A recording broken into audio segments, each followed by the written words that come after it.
Research I do is in the field of planetary science and has two components that are relevant for studies in microgravity research.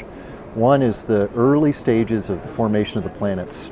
The very beginning of the solar system, you had dust and gas, and those dust particles stick together and gradually grow larger and larger objects.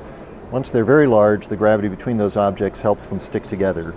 But getting them to that size has proved a theoretical challenge. In order to study those collisions between small particles to see under what conditions they stick to each other and when they break apart, to do that experimentally, we need the long duration microgravity environment provided by the International Space Station.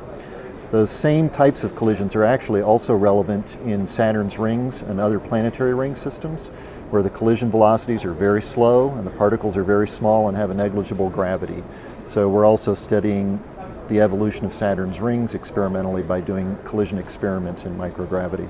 Well, our initial experiment is a small experiment that's designed to look at collisions between different kinds of particles at very low speeds to look at how much energy is lost in those collisions. So we're just going to be using a small video camera to track the particles during their collisions and see how fast they're moving after the collisions. We've got a chamber with a number of different sorts of particle samples in it.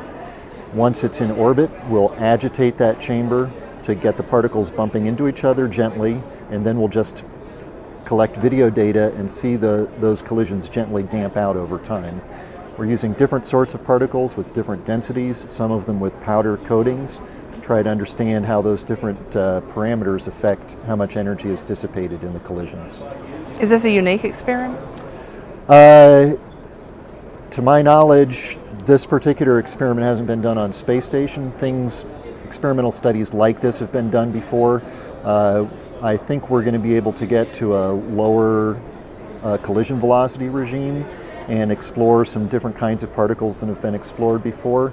But this is a prototype experiment for us, and we'd like to develop it into a larger experiment where we can do longer studies of bigger particles. This particular experiment is got a ride up to space that's funded by NanoRacks in Space, Florida, but the experiment itself is developed at the Center for Microgravity Research, which is at University of Central Florida. And the experiment was designed and built primarily by undergraduate students at the university, so they work in the lab.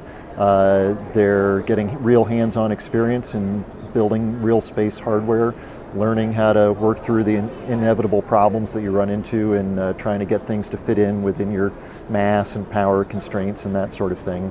What do we learn from this? Well, we're learning how do planets form? Where did the Earth come from?